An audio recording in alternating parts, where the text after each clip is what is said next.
you're always reading about carbon and reducing carbon emissions. They use the word carbon when in fact they're talking about carbon dioxide. But if they used carbon dioxide, people would realize, well, that's the odorless, colorless gas that we all exhale. It's the gas that keeps vegetation alive. And so that doesn't conjure up any negative thoughts. But plants are made of carbon. You know, when I hear about carbon pollution, you know, we're all made of carbon. Plants are made of carbon. People made of carbon.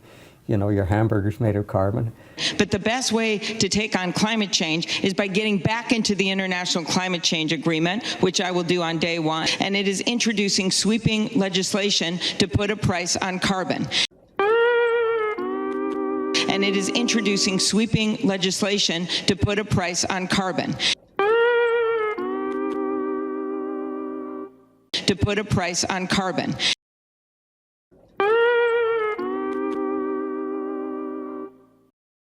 Climate change. Senator Klobuchar, thank you. Senator Warren, you voted yes as well. Yes, I did.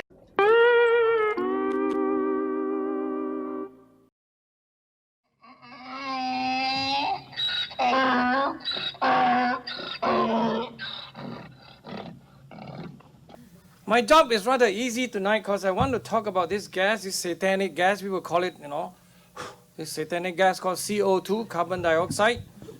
And the carbon dioxide, according to the wisdom of what you call the United Nations Intergovernmental Panel on Climate Change reports, that says that if you were to keep putting this carbon dioxide into the atmosphere, the globe is going to warm, the sea is going to rise, the polar bear is going to say, stop drinking Coca-Cola and say goodbye, and many, many other problems, by the way. Your kids will get ADHD, all kinds of problems. There will be more marijuana and all that stuff, you know, so on and so forth.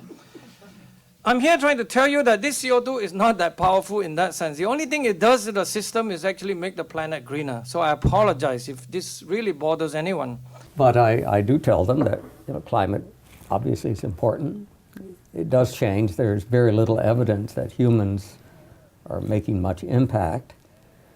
And as far as CO2 is concerned, which is the major focus, that's probably more good than bad. The other thing that we should talk about also is the greening of the world. The increased CO2 has increased the amount of vegetation on the world to at an area equivalent to the size of the continental United States. Crop yields are going up. Certainly general prosperity is going up in various places. The gist of it is the increased CO2 is fertilizing plants. This is a very important part of our existence here on Earth. And lots of people have greenhouses, and one of the accessories has become quite popular are carbon dioxide generators to put carbon dioxide into the greenhouses, raise them well above 350 or 400 parts per million, increase the amount by 10 times or more. Responsibility, openness of government, etc. Let me ask you, what percentage of the atmosphere is CO2? What percentage of the atmosphere is CO2? I don't have that calculation for you, sir. Maybe you could tell us what your personal guess is on what percentage of the CO2. I don't make those guesses, sir. You're the head of the EPA and you don't know? You have all of these laws based on, oh, you're going to get your staffer to tell you now. But you're the head of the EPA and you did not know what percentage, and now you are basing policies that impact dramatically on the American people, and you didn't even know what the content of CO2 in the atmosphere was, which is the justification for the very policies you're talking about? It's to make a point. These folks want to regulate. They don't want to even study science, right? It's so hard. I mean, sorry, you know. I wish I can be a jellyfish someday. Well, we have a problem in the West, right? It's been known that there's all this wild-ranging forest fire is damaging our homes and so on and so forth, right? Whatever the reason is, apparently the Professor Jim Hansen from NASA Goddard Institute for Space Study, by the way, you all know who he is, right? He's the father of global warming. He's the man who testified in the Senate in 1988, making a clear statement that he's 99% sure that he has already seen the global warming effect by the carbon dioxide, okay? This is telling you the level of stuff he's doing. He's presenting this talk to show that the forest fire numbers burned in the areas has been increasing, okay? And he showed data from 1960 to about 2017 or so. And this is based on a talk with children, okay, students at the symposium in Taiwan. And I have to say that, that seems very convincing, isn't it? If you are a big authority coming from America, former, NASA director. But I think that God is angry right here, right? Something is burning. But the problem is, he's pulling such a childish sort of thing. He put actually a link to the data set where he got it from. But he forgot that the whole data set is available from 1926 or so. Why would he do such a thing, He basically, you all understand, right? He was showing you only that little part, but he forgot to show you from 1926 to 1960. Isn't that childish? Are we serious about science? And these are called scientists, right? And I'm not supposed to tell people about this? I don't even know why he bothered to do this, actually. So, Professor Hansen, hello. But what happened when you do bad science? This is part of the stuff that I have passion about. When you mess around with science, you mess around with me, right? So if you double the CO2, the corn can grow better. There's more of it there. It doesn't suck it down so quickly.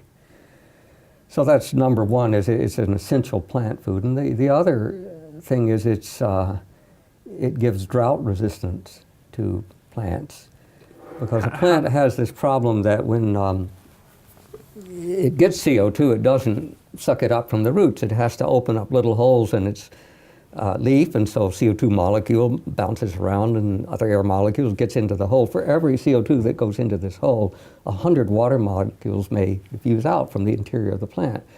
So the plant is squandering water as it's trying to, make food, from photosynthesis. So if you look at, say, a gram of sugar, to make a gram of sugar takes 100 grams of water.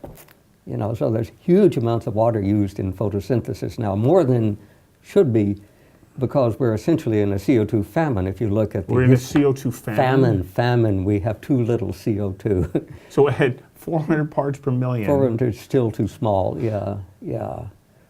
If you look at the geological history of the world, we started getting good fossils about 550 million years ago, Cambrian. Yeah. Since that time, CO2 levels have averaged thousands of parts per million, not a few hundred parts per million, much, much higher, factors of 4, 5, 10 even. And so plants really evolved when there was a lot more CO2 to eat. Now they don't have enough. And you can see lots of evidence for that. There's certain plants, for example, that they're called C4 plants that are adapted to the low CO2 levels we have now. They typically are in hot regions of the earth. Sugarcane is an example. Corn, American corn, maize is another example. But most of our agricultural plants use the old-fashioned photosynthesis, which is called C3. And that's a more efficient way to operate if you have plenty of CO2, but there isn't plenty of CO2 anymore. There's not enough. So as CO2 levels have been going up, the old-fashioned C3 plants, and that includes soybeans and weeds and cotton, actually most plants are C3. They're doing very, very well. I mean, with an increase in CO2. With the increase in CO2, very, very noticeable. It's a huge effect. It's worth hundreds of billions of dollars every year in agricultural productivity. So when people talk about the social cost of carbon, it's absurd. The social cost is negative of CO2. Now, because it's a net contributor. It's a net contributor to agricultural productivity. Because we have introduced the most comprehensive climate change proposal I think ever offered by a presidential candidate.